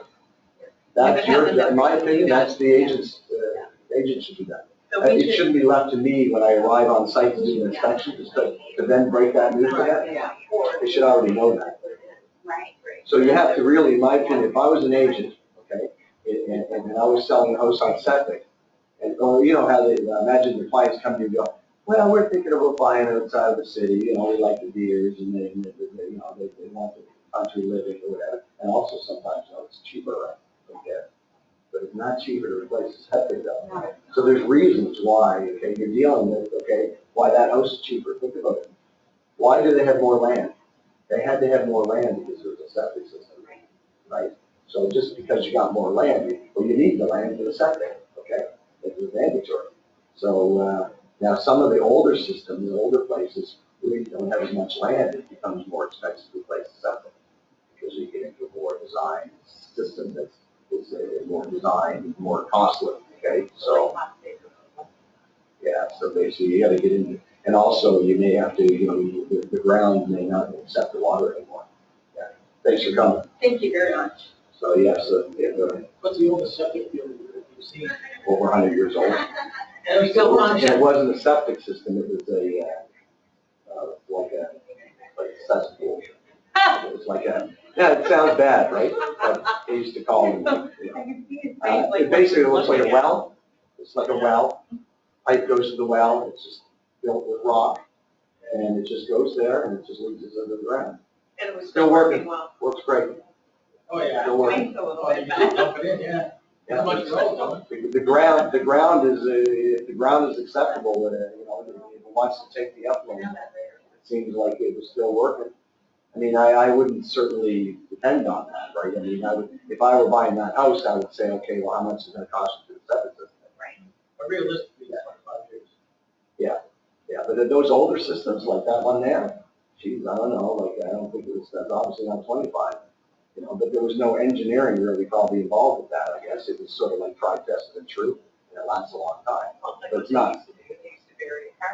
Yeah, and tanks, some cars, until the windows caved in and you were good to go, right? So, old steel barrels. I had a place when I was in my first house. It was like a little shack, basically. I bought it. It was cheap, right? And it had two steel drums in there that collapsed. And at the time, it cost me $2,400 to replace the whole system. I was on a river in Timberland, so I was lucky. That was before it got really highly regulated. Now it's regulated big time. There's no $2,400 system going in anymore. But yeah, so what I would be concerned about, like, in my opinion, you guys, if you're talking to your clients, you know, oh, well, I want to buy in the country, right? Okay, well, you realize in the country you have well, $5,000, right? The well, $5,000, or maybe $3,000 or something, $2,800 or whatever. Okay, septic, who knows? But it's a big hit, right? So you got a new home buyer, young, right? Maxing out their mortgage, right? Can they afford that? Probably won't be able to afford that in the first year or two. They have to build equity in it probably, right? For that. I've seen people walk away and go bankrupt. You know, how do you fix the septic in those situations? So you want to avoid that, I think, for your clients, right? Is because, you know, they're just, you know, I'm not saying you're going to blame you, but, you know, wouldn't it be better if you, in my opinion, if you said, okay, well, you know, in the country, you're dealing with a well, that can fail, you may have to redrill the well. Your septic system, you know, design life is 20, 25 years. You know, to me, you're doing them a service by saying that. Yeah, they don't Right? know. They don't know, homeowners don't know. They flush and it goes away, that's it. That's all people think, they flush and it goes away, right? Until it don't. So, anyway, so you basically have to, in my opinion, try to educate them and say, you know, okay, well, you know, like, it might be different. And I talk to, when they're sent to me, I tell them right away. I say, how old's the house you're looking at? That's for 35 years. Okay. Do you know that design life on the septic system is 20 to 25 years? No, I have no idea. Or some say, yeah, I know. I've had a septic. I've had one or whatever. You know, is this your first house? You know, could you afford it if it cost you $25,000 to fail next week? Because when I go in and do the inspection, it's as good as the day that I did it. There's no warranty. No warranty on inspection. Can't, possible. So basically, we just go there and we check and see how it's operating that day, try to take the best of visual snapshot of that, and we do some testing. And that especially applies to things that in property that would be anywhere. Oh, it's already, I tell them right away, done. Your design life has been exceeded, right? Do we continue? Do you still want me to go video it? Do you want me to check this out or not? Right? Yeah, I realize that could cost me $25,000. Okay, we'll proceed. That's all we can do, right? So if they are adamant of buying it, whether or not they can afford it or not, there was one, they checked my thing there on the yellow page, there was one I did, it was down in Brookfield or something, sort of wings away. And I went out and did one, and younger people, right? And I told them up front, I said, wow, how old is that? 78 years. I said, right now you can have a real septic system then. And so I said, design life is this. He said, yeah, okay, no problem, yeah, come and do it. I went and I did it. I did a dye test, a load test, and the water was leaking down the bank, running towards the well, down towards the brook. The well was downstream from the, and the dye was running out of this mystery pipe, I called it. Yeah, I had a big old mystery pipe, and the dye, the sewer, dye, water was running up down the bank. In 10 minutes, real estate agent owned that house. She owned the house, she was an agent down that way. Whether she even understood or knew, I go, just because you're an agent doesn't mean you know, right? No, So, for sure. so anyway, That's that's. why we're here. Yeah. So anyway, so he was so happy. And you know what he said to me? He said, Robert, I'm so glad. Thank you for being thorough and doing your job. I'm so glad because, we would never have been able to afford that.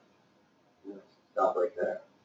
I said, we had a discussion about this. And I told you that no matter what it comes out of our inspection, you have to be able to afford that system. He made a mistake. He didn't want to know him. He should never have been in that position to begin with. I told him. He said he understood. He knows. He wouldn't have been able to fix it. See, so some people get it in their heads that they want to buy a place, right? And this is what they want. They really like that and this and that. All I can do is try to educate them and warn them. And ultimately, it's on my inspection. I have an audio right on my inspection stating that this is what we're doing. This is the design life. This is the situation. I have to protect myself, right? They have a record of it too. Look, I told you. So I just find that people don't take septics serious enough. I don't know why. The beauty of it is that you have to protect yourself as you have to protect ourselves. By doing that, we're protecting the client. You are. Right? We are protecting the client. We're protecting ourselves. We're protecting the client. Let me do that. Let me do that for you guys. I'll protect the client if you let me to. Right? And so anyway, either way, yeah, definitely septics. Wow, big expense. Get them checked. And 3 years old, yeah, probably. Year-old problems. I've gone into brand new houses, sagged in the pipe on the approach to the tank. They got dug up for free. People weren't even living in there yet. So they'd be covered under warranty. 18-month warranty on septic. Not very long, is it? That could vary, I guess, but basically 18-month warranty is what I hear of there. You might have a medical warranty, maybe if the builder's providing, or if he's got a good reputation, he wants to make sure that it's fine. So, I've gone over one where 7 years old, and the pipe obviously was a problem. Like it was busted and whatever, and you could see the builder actually took responsibility, sent his company over and fix it for free. So that to me is a good responsible person, right? Yeah, he didn't try to deny it or anything. He said, no, look, obviously that was the error, and we'll fix that. Yeah, it's pretty impressive. And then there's other places where they don't even provide the paperwork. They don't even provide the paperwork of the septic system to the owner. The owner doesn't even know what they got. All they're doing is flushing. They don't know. I've gone to places where the people buy a house. They're on a pop-up system, and they're calling me up saying, "Yeah, can you come and locate my septic tank?" So I get there, and I go, and the red light's on. I go, well, why am I really here? Yeah, we're having some problems here. It seems like it's not flushing very well. So we figured we have to pump the tank. I said, do you even realize you have a pump chamber here too? I said, the red light's on. I said, it's not good. I said, it says, so you don't know where your tank is. So obviously you don't know where your pump chamber is. I said, so this is how this is going to go down.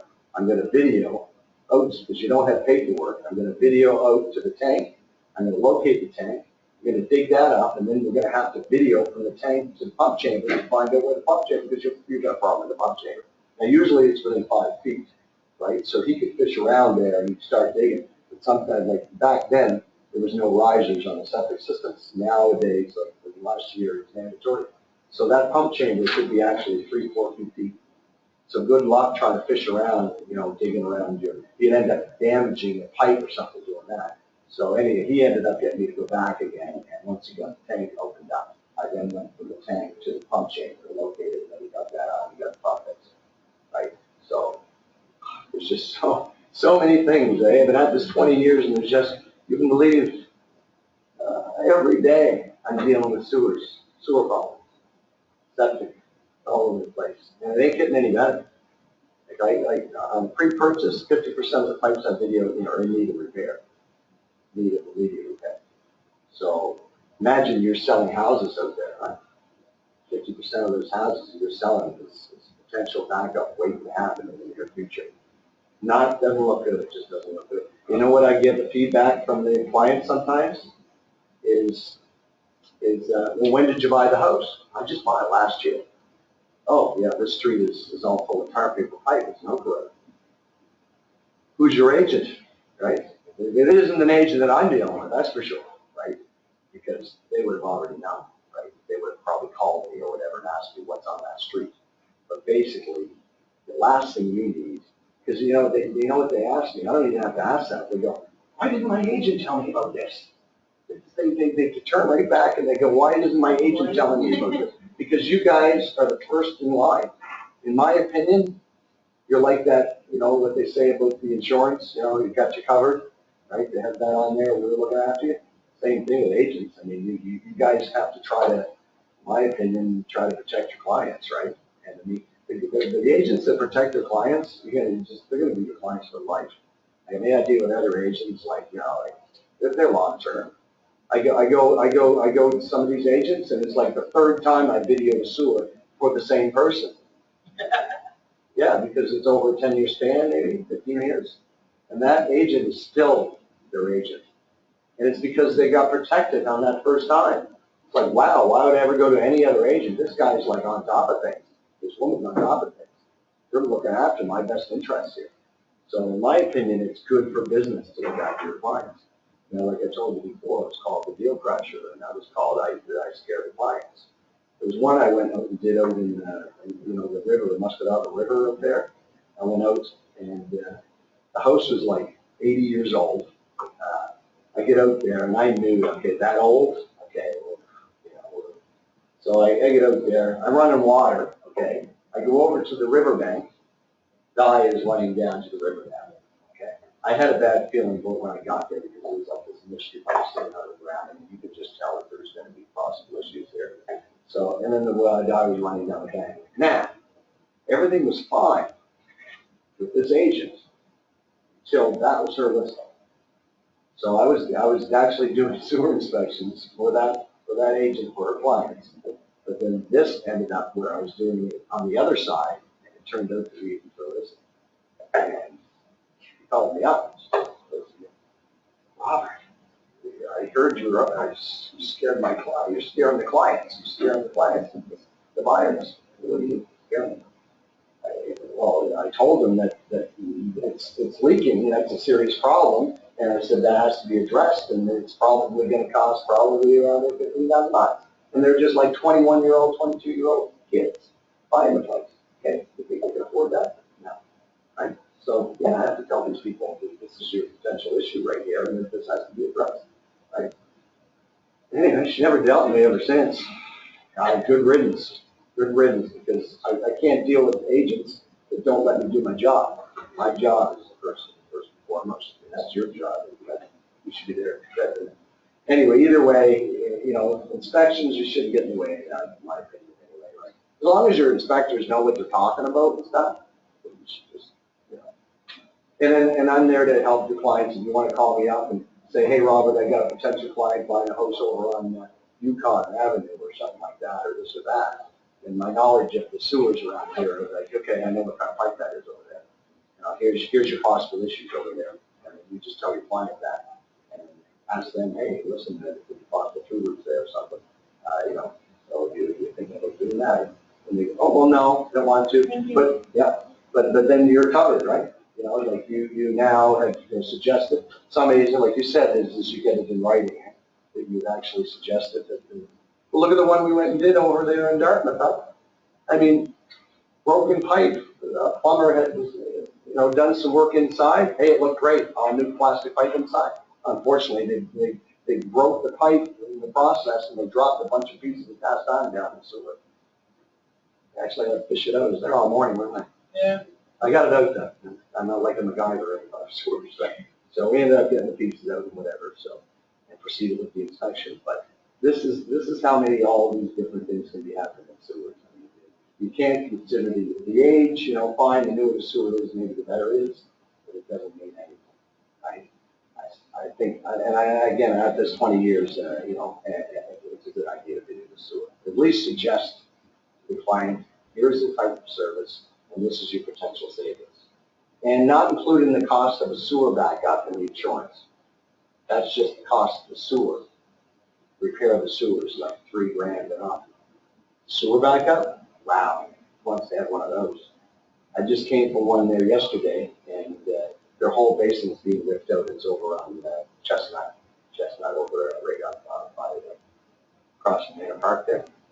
So we're all backed up and everything. I was in there last night. Now they, luckily they got my name from another person who had me inspect their sewer, say 5 years ago, and they weren't gonna video the sewer. They were just, the company was coming in and they were cleaning up. Nobody suggested video the sewer. The company's coming in, cleaning up, they're gonna do all this work, probably $20,000, $30,000 worth of work. What about the sewer? What about what happened?